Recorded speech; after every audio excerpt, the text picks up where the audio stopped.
ನಾವು ಕಟ್ಟಡಗಳನ್ನ ನಿರ್ಮಿಸೋಕೆ ಇನ್ನೂ ಸ್ಮಾರ್ಟ್ ಆದ ಒಂದು ದಾರಿ ಇದೆಯಾ? ಇದ್ರೆ ಹೇಗಿರುತ್ತೆ?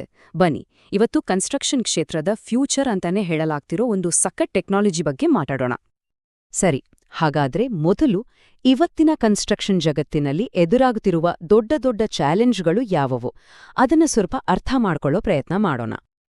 ಪ್ರಶ್ನೆ ಇಷ್ಟೇ: ಕಡಿಮೆ ಖರ್ಚಲ್ಲಿ, ಆದಷ್ಟು ಬೇಗ, ಆದ್ರೆ ತುಂಬಾನೇ ಸ್ಟ್ರಾಂಗ್ ಆಗಿರೋ ಬಿಲ್ಡಿಂಗ್ಗಳನ್ನ ಕಟ್ಟೋದು ಹೇಗೆ? ಇದು ಸುಮ್ನೆ ಒಂದು ಪ್ರಶ್ನೆ ಅಲ್ಲ, ಇದು ಇವತ್ತಿನ ಮಾಡರ್ನ್ ಕನ್ಸ್ಟ್ರಕ್ಷನ್ ಇಂಡಸ್ಟ್ರಿ ಮುಂದಿರೋ ಒಂದು ದೊಡ್ಡ ಸವಾಲು. ಇದನ್ನ ಹೀಗ್ ನೋಡಬಹುದು. ಒಂದ್ ಕಡೆ ನಮ್ಮ ಟ್ರೆಡಿಷನಲ್ ಕನ್ಸ್ಟ್ರಕ್ಷನ್ ಮೆಥಡ್ ತುಂಬಾ ನಿಧಾನ, ಶುರುವಲ್ಲೇ ಖರ್ಚು ಜಾಸ್ತಿ, ಅಷ್ಟೇ ಅಲ್ಲ ಹೆಚ್ಚು ಫ್ಲೆಕ್ಸಿಬಲ್ ಕೂಡ ಅಲ್ಲ. ಆದ್ರೆ ಇನ್ನೊಂದ್ ಕಡೆ ಪ್ರೀ ಇಂಜಿನಿಯರ್ಡ್ ಬಿಲ್ಡಿಂಗ್ಸ್, ಫಾಸ್ಟ್, ದುಡ್ಡು ಉಳಿತಾಯ ಮತ್ತೆ ಬೇಕಾದ ಹಾಗೆ ಬದಲಾವಣೆ ಮಾಡ್ಕೋಬಹುದು. ನೋಡಿದ್ರೆ ಗೊತ್ತಾಗುತ್ತೆ ನಾವು ಕನ್ಸ್ಟ್ರಕ್ಷನ್ನ ಒಂದು ಹೊಸ ಯುಗದ ಬಗ್ಗೆ ಮಾತಾಡ್ತಿದೀವಿ ಅಂತ.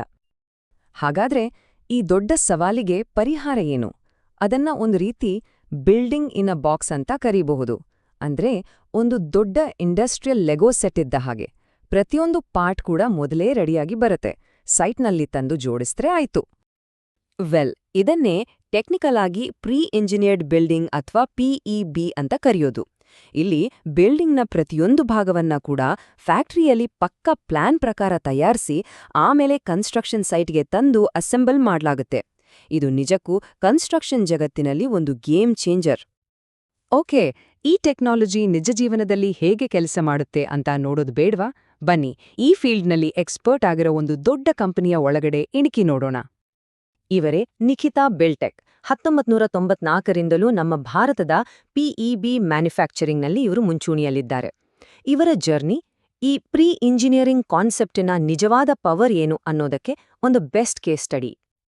ಈ ನಂಬರ್ ನೋಡಿ, ಒಂದಲ್ಲ ಎರಡಲ್ಲ, 1000ಕ್ಕೂ ಹೆಚ್ಚು, ಅಂದ್ರೆ 1000ಕ್ಕೂ ಹೆಚ್ಚು ಹೈ ಕ್ವಾಲಿಟಿ ಸ್ಟೀಲ್ ಬಿಲ್ಡಿಂಗ್ಗಳನ್ನ ಇವರು ಯಶಸ್ವಿಯಾಗಿ ಡೆಲಿವರ್ ಮಾಡಿದ್ದಾರೆ. ಅವರ ಅನುಭವ, ಅವರ ಎಕ್ಸ್ಪರ್ಟೈಸ್ ಎಷ್ಟಿದೆ ಅನ್ನೋಕೆ ಇದೊಂದೇ ಸಾಕ್ಷಿ ಅಲ್ವಾ?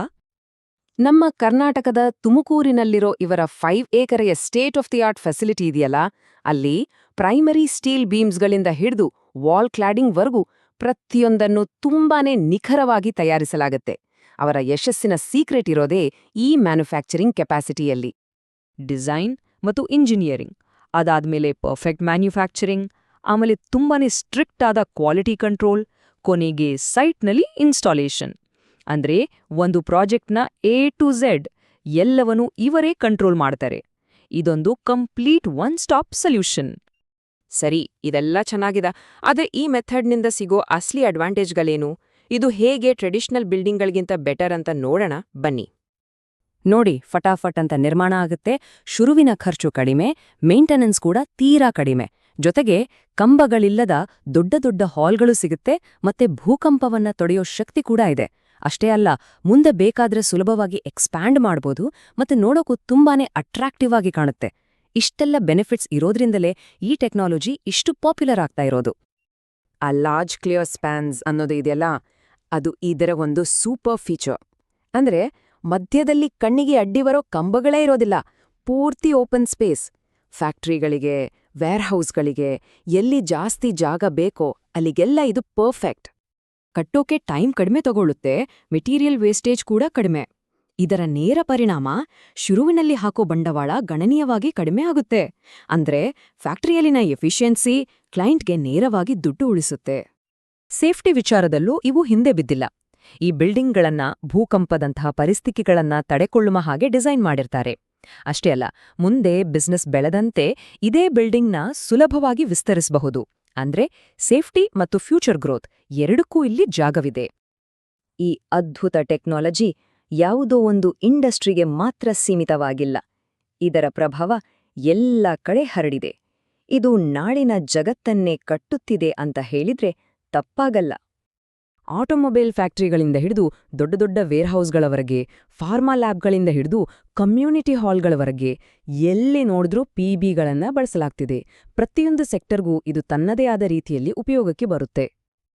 ಈ ಫೀಲ್ಡ್ನಲ್ಲಿ ಸಕ್ಸಸ್ ಆಗೋಕೆ ಬರೀ ಟೆಕ್ನಾಲಜಿ ಇದ್ರೆ ಸಾಲ್ದು, ಒಂದು ಫಿಲಾಸಫಿ ಕೂಡ ಬೇಕು. ನಿಖಿತಾ ಬಿಲ್ಟೆಕ್ ಹೇಳೋ ಹಾಗೆ, ಇಲ್ಲಿ ಕ್ವಾಲಿಟಿ ಅನ್ನೋದು ಬರೀ ಪದವಲ್ಲ, ಅದೊಂದು ಜೀವನ ಶೈಲಿ, ಮತ್ತು ಗ್ರಾಹಕರ ತೃಪ್ತಿಯೇ ನಮ್ಮ ಅಂತಿಮ ಗುರಿ. ಅವರ ಕ್ವಾಲಿಟಿ ಮತ್ತು ಸರ್ವಿಸ್ ಕಮಿಟ್ಮೆಂಟ್ಗೆ ಇದಕ್ಕಿಂತ ದೊಡ್ಡ ಸಾಕ್ಷಿ ಬೇಕಿಲ್ಲ. ಹಾಗಾದ್ರೆ ಕೊನೆಗೆ ಒಂದು ಪ್ರಶ್ನೆ ಉಳಿಯುತ್ತೆ. ನಮ್ಮ ನಿರ್ಮಾಣ ಕ್ಷೇತ್ರದ ಭವಿಷ್ಯ ಫ್ಯಾಕ್ಟರಿಗಳಲ್ಲಿ ತಯಾರಾಗ್ತಿದೆಯಾ? ಈ ಪ್ರೀ ಇಂಜಿನಿಯರಿಂಗ್ ಅನ್ನೋ ಕಾನ್ಸೆಪ್ಟ್ ನಾವು ನಮ್ಮ ಜಗತ್ತನ್ನ ಕಟ್ಟೋ ರೀತಿಯನ್ನೇ ಪೂರ್ತಿಯಾಗಿ ಹೇಗೆ ಬದಲಾಯಿಸಬಹುದು ಅನ್ನೋದ್ರ ಬಗ್ಗೆ ಯೋಚನೆ ಮಾಡೋ ಹಾಗೆ ಮಾಡುತ್ತೆ.